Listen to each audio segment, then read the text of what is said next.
I'm Russell Leeds. I'm Ricky Mandal. And welcome to the Property Investors Podcast. We are on the road for this show. We're actually at one of Ricky's properties. It's a BRR deal. And what's cool about this property is Ricky's actually buying it for how much? £250,000. £250,000 bought the property for. And how much are you going to spend refurbing the property, Ricks? £35,000. £35,000 refurbing the property. But here's the cool part. Once you've finished, how much will the property be worth? £375,000. Total money in is what? How much? About £285,000. £285,000. Is he almost making like £90,000 profit? Yeah, well, we're going to refinance it. We're going to pull out the money. And then we're going to go again. But the cool thing is we're going to benefit from the rent roll as well. So I can talk about how we're going to be renting it out. We can talk about how I found it. Whatever you want to know, Russ, we can talk about it. So on this week's show, we're going to be discussing this property and how you can buy properties like this and do the exact same thing. So I suppose the first question is, how do you find a deal like this? Because you said, obviously, you bought it for how much again? 250. 250. And there are properties on the street, literally on like 100 yards down there, that are the same size, that are selling for 375. Russell, you didn't even believe it. I was like, this is what it is. This is numbers. You're like, oh, hold on a minute. Let me just have a look myself. And Russell went on to Rightmove, started looking at. In fact, there's a property over the road that has a sign outside.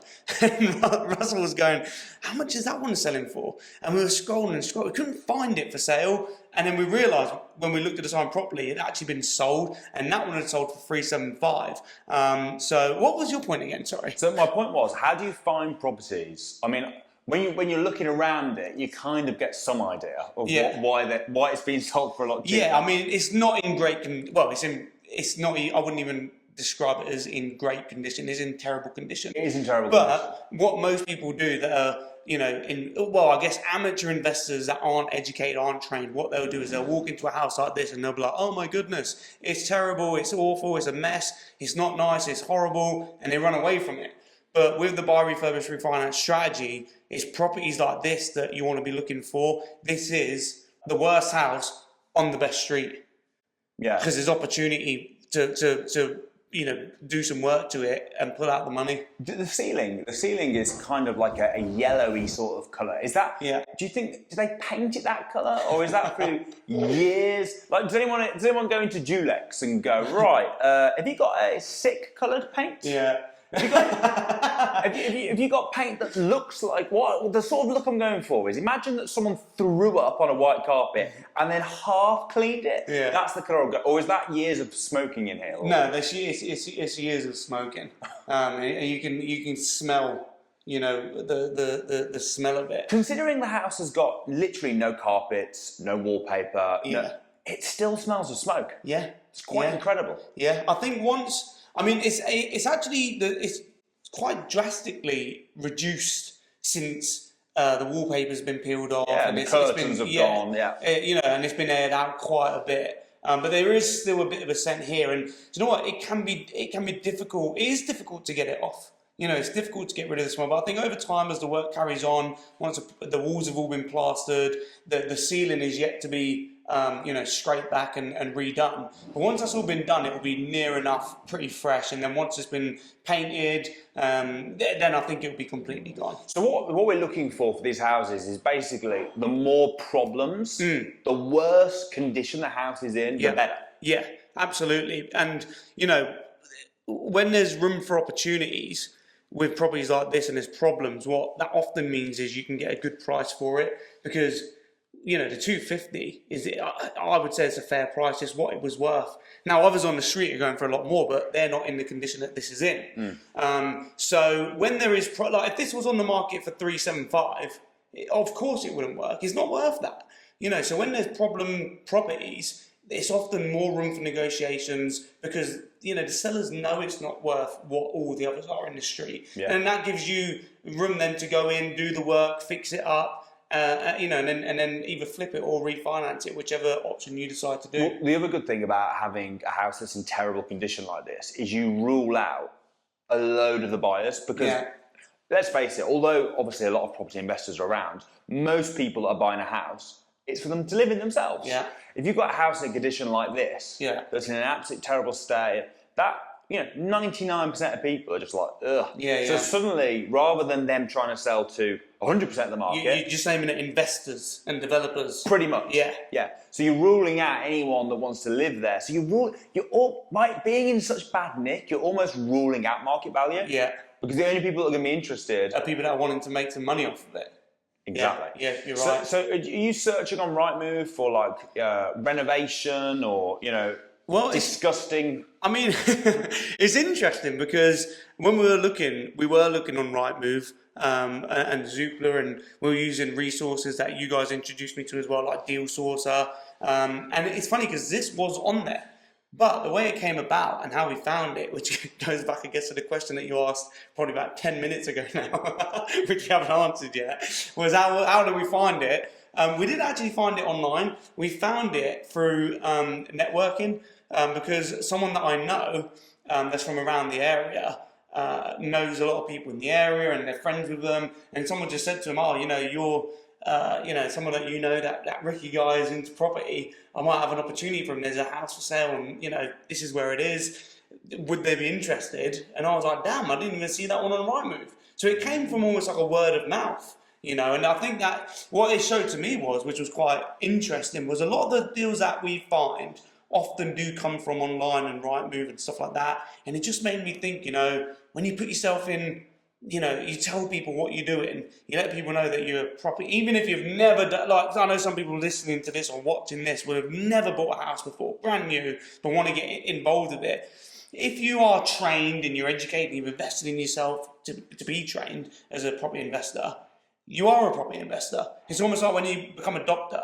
If you qualify and graduate as a doctor, and someone says, "What do?" You don't say, "Well, I'm learning to be a doctor. I'm hopefully..." No. Once you are a doctor then. And in the same way, as a property investor, I was saying from the very go, I'm a property investor. As soon as I invested in training with Samuel, I'm a property investor. I'm a property investor.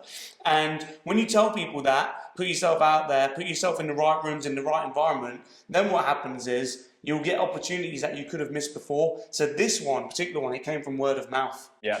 Is there anything in a property that would put you... Is there anything so bad that you'd go, ooh, I ain't touching that? Like, for example, if you came up and there were all cracks in the walls, or if there was, you thought, there might be structural issues here, or if there was Japanese knotweed, or, how bad a problem does it have to be for you to go, I ain't messing with that? Well, if you'd asked me this 5-6 years ago, I would have said, I probably would have reeled off a list of things. But, since being trained, being educated, understanding it more, being interested. You don't have to understand everything, but being in touch with the right people, the experts in the fields, nothing. Because everything is fixable. And if it's not fixable, it could be knocked down and rebuilt. What matters is, the problem is not what matters. What matters is the numbers. So it doesn't matter what problem it is. If you get it for the right price and you know how, or you know someone that can fix the problem, and you're able to make money from it, it doesn't matter what the problem is. You said about structural issues and structural damage. All right, well, if the numbers stack, and even if it costs a lot of money to fix, but the numbers still stack, then it's still worth doing. It's still a good deal. It's still an opportunity. All right then, Rick. So once you've found a crappy house like this, no offense, how do you decide how much you're going to offer on it, how much you're going to pay for it? Yeah, well, what most people do is they look at the asking price. So what are they actually asking for? Let's say they're asking for 300,000. That's what it's being advertised for.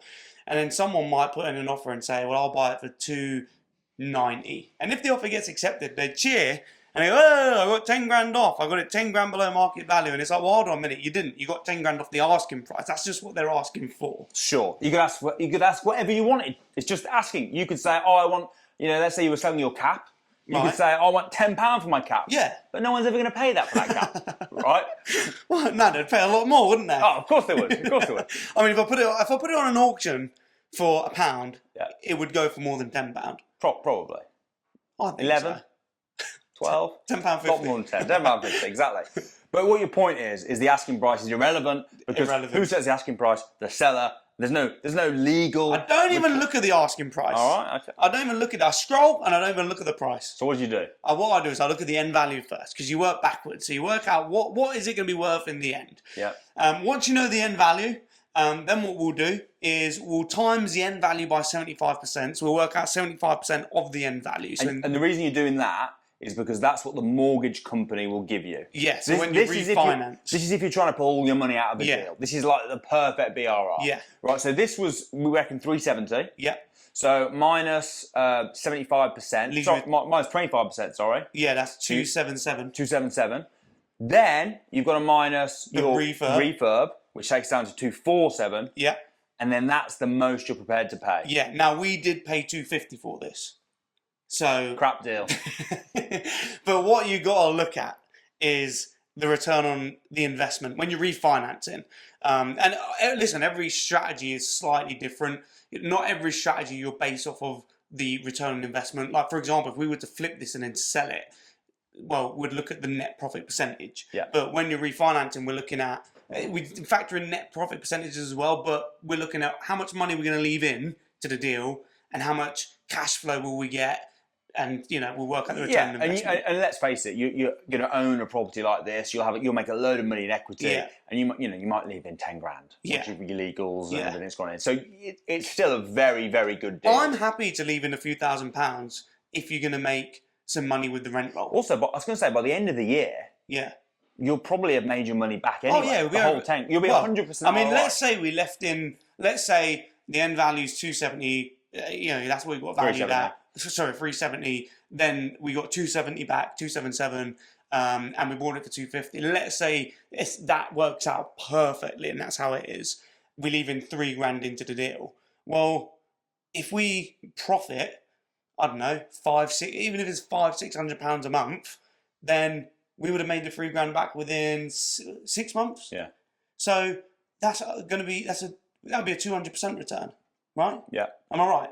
200%. Yeah. So most times, I don't even know what it would be actually, because you'd have, probably, whatever it is, it's going to be lot. high, because if we bought it in good condition, you put down your deposit and then you just rent it out. Your return on investment is based off the money you've put in, the money you're getting out. So I'd say with property like this, if you do it as a buy to let, which it probably wouldn't work.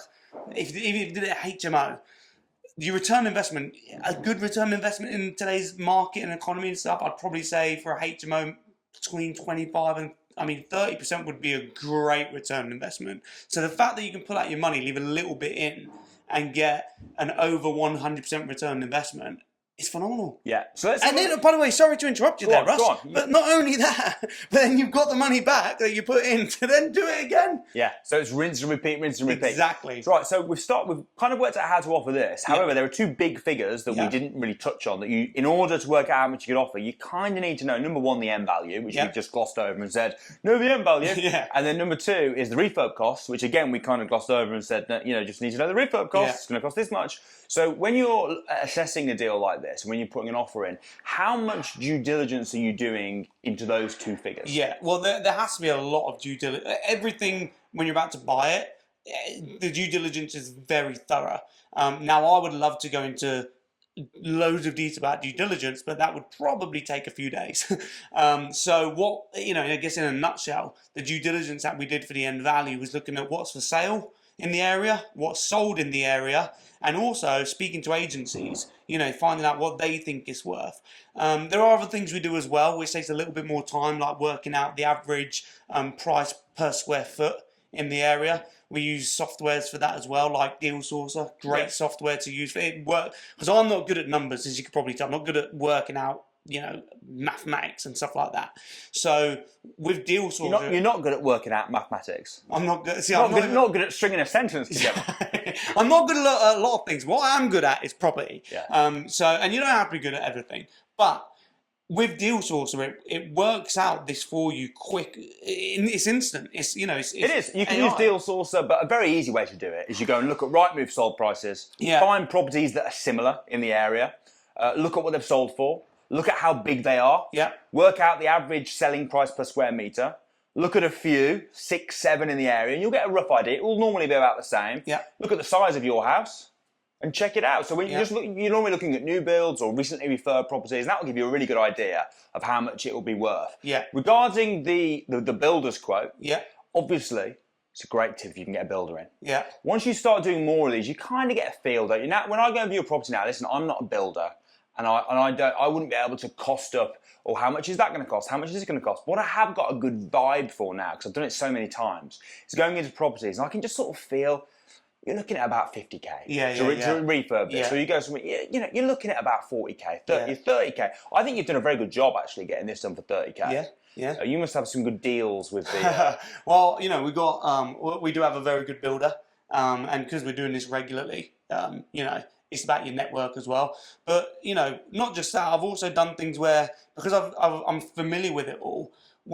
First of all, I get a number of quotes anyway, just to make sure I'm on the right track with the quotes. Another thing that, like this one specifically as well, where we cut the cost with this one was firstly with the rip out. So you can get a quote for a rip out. But what I did was I just got a few of my mates, a few days, ripping it out ourselves, because it's not hard. No, it's not hard. Get a few labourers. Yeah, so that was one way we saved costs. The other costs that were saved were with the kitchen and bathrooms and stuff.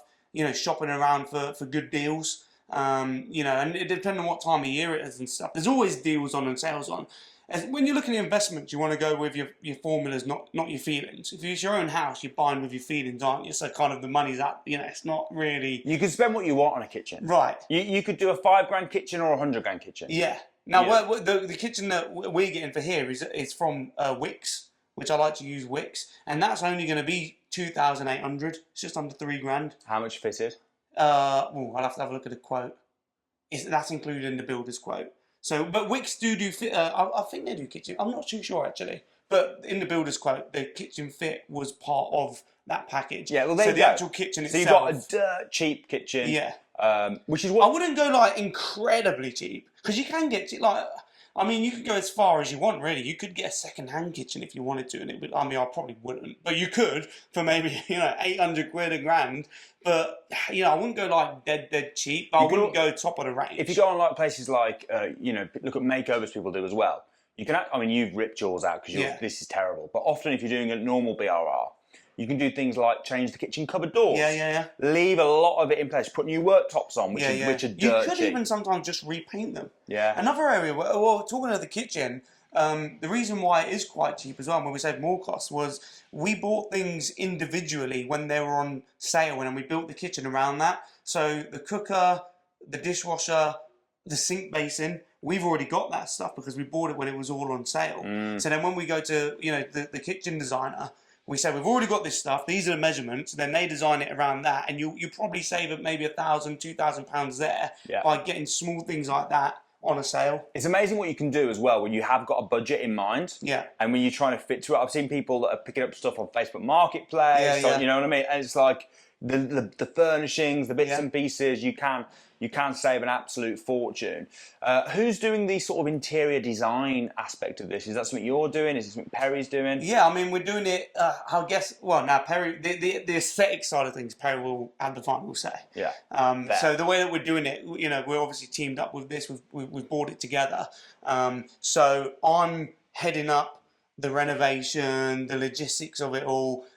She'll come in, once it's all been plastered and ready to be painted and decorated, and then redo everything that you've done. Yeah, she'll do. She's very good at the designing side of things, the interior side of things. I'm good. It's why we work well together, because with this type of business, it wouldn't really work if we were both good at heading up the project and managing builders and stuff like that. So it's good that we've got that balance of.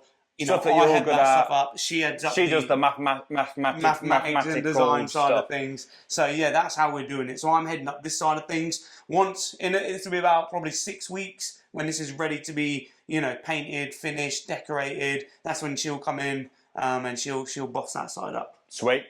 If you want to learn how to find deals just like this, come and spend a day with Samuel, myself and our team at a virtual crash course. What happens at the virtual crash course? Well, it's a day with Samuel and myself, and what we'll be showing you is how to find these types of deals. Where do you actually look? What are you looking for? How to spot the opportunity. We'll also show you how to work out the numbers that you need to know, the 3 figures, the end value, the refurb, and how much you can offer for it. And we'll be showing you the formulas and all of that good stuff so that you can go out there and do this yourself come and join us at the next virtual crash course. The link is down below. All right, so you found a deal like this, you've worked it out, you've realised that it's going to be worth 375, you do the work, you refinance it. How do you know how much cash flow? You mentioned cash flow earlier on and factoring that in. Well, first of all, I suppose, what's your plan with this? What are you going to do with it? Well, this one, I think we're going to do it as service accommodation. The good thing is we've got options. We could do service accommodation. We could do it as a single let. Now, the profit will be less than service accommodation, but we could just run it as a single let, have someone move in, long-term tenancy agreement. I guess there's less risk with single lets, but that means less reward. We could do it as service accommodation. Why it would work as service accommodation is, I don't know if you saw it, but I drove past a hotel, literally like 1 minute away. Yeah, there's a hotel around the corner, and the hotel would have done their due diligence before they put a hotel there. So I think it would work well as service accommodation as well. It's 3 bed, would you rent out it as 1 unit if you were going to do it as service accommodation? Would you try and ensuite rooms and rent out rooms at a time? I'll do it as 1 unit, because what's interesting as well, and this is where it comes down to the due diligence and doing your research, around here there's a lot of houses similar to this for sale. So what does that mean? Well, that means that there'll be building, and there's developments going on left, right and centre. There'll be building companies that want to come for long periods of time while they're working on their projects. So it's a great opportunity to have service accommodation with contractors in. Do you know what? I saw 2 or 3 big new build estates on the way up, literally within, I don't know, 5-10 minute drive there. And what's interesting is when we done the due diligence, service accommodation will cash flow really well. We're probably looking at £800 to £1,000 profit a month from this one deal. But what's interesting and what you have to factor in is, I just spoke about contractors. Okay, well, because we bought this. In 10 years' time or 15 or 20 years' time, maybe once it's been developed and it's all been done and dusted, well, what if there is no contractors? Well, that's why it would still work as a single let. It wouldn't have as much cash flow, but that could be an exit. The dust from the refurb is getting in my throat. That could be an exit. We moved to the kitchen, by the way. If you're watching this, you can see the kitchen's been ripped out. There's dust everywhere. If you're listening to this, you probably could feel the dust in your ears right now. But single let would also work well. Less cash flow, but it's an exit. And I think that when you're investing in properties, you want to have, especially with buy, refurbish, refinance, you need to have multiple exits. We could flip it if we wanted to as well. Well, the mortgage companies will, when they're doing the stress test, even if you're renting it as service accommodation, they're going to go, okay, great, that's cool, show us those figures, but what would it be as a single let? Because that's kind of our backup if it goes wrong, or if it doesn't work, or if the rules change, or who knows? Right? Who knows what's going to happen? It could just be. Most places I have tried service accommodation there, even properties where I kind of think, stuff I've owned for years, that I think, I'll try it, and then it works. Yeah, I remember you telling me actually that you had a single let that you converted to a service accommodation. Yeah, just like in a little village in Warsaw, and it rents out really well. It's crazy, isn't it? It is crazy. But the good thing is you can always convert it back to single let if it didn't work out. Yeah, because literally is the same. Yeah. It's like, that's kind of what I was asking about the rooms. Yeah. If you were trying to rent it out room by room, it'd be similar setup, I suppose, to a HMO. Yeah. Whereas if you're renting out the whole unit, it literally is just a single let. The only difference is that rather than putting it on Rightmove, you're putting it on Airbnb. Yeah. That is literally the only difference. Yeah. And it's furnished. Yeah. But from a sort of cosmetic point of view, that's all done. So we're in the kitchen right now. Yeah. It is the it's the most stripped out we kitchen. are in the kitchen, but there is no kitchen. Well, I was going to say, it feels That's like been that. ripped out. And what's interesting about the kitchen, I guess, if we had to give you some key points to kind of round off with this project, is we ripped out the kitchen, and what's interesting is when you go to get, because this has just had a full rewire. Wow, how much did that cost? That was 3,000. Okay. Yeah, so that was $3,000 for a full rewire. So, but in order for them to do the rewire, and if you're just starting out in property and you're doing this strategy, if you're going to get a house rewired, or not even rewired, if you're ripping out a kitchen and putting a new kitchen in and you're moving plug sockets for aesthetical reasons, because we wanted to move some of the plug sockets, because if you're watching it, you can see, if you're listening, some of the plug sockets were directly in the middle of the wall and stuff, and I didn't quite like that because they just don't look aesthetically nice. So I wanted to move them into different parts of the kitchen so that they're a little bit more out of the way, but they're still easy and convenient to get to if someone wants to use them. But you can't necessarily move them to certain places because it all depends on where the kitchen's going to be for a number of reasons. Number one is for health and safety, so you can't have plug sockets a certain distance from the sink. It has to be certain distance away from the sink, obviously because of water and electricity. Another thing is the electrician, whoever does your electrical work, what they don't want to do is they don't want to start drilling holes in the wall and putting new sockets in, and then it gets plastered up, and then the kitchen comes in, and because they haven't had a plan or anything, they're looking at it and go, oh, hold on a minute, that socket needs to be moved because this is the kitchen you've got. So what you have to do, and this is what we had to do, was before you could get the rewire done, or before you can start moving sockets, and before the electrician will want to do anything, what they'll want to see is the kitchen plan. Yeah. Because based off of the kitchen plan, they'll be able to tell you whether you can or you can't move sockets into different places.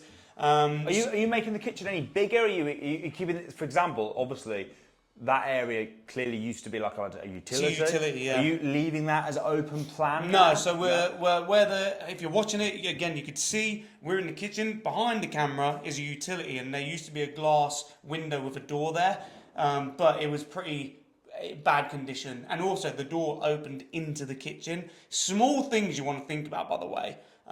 Whether you're thinking of buying for yourself or to rent out, small things. The door opened into the kitchen.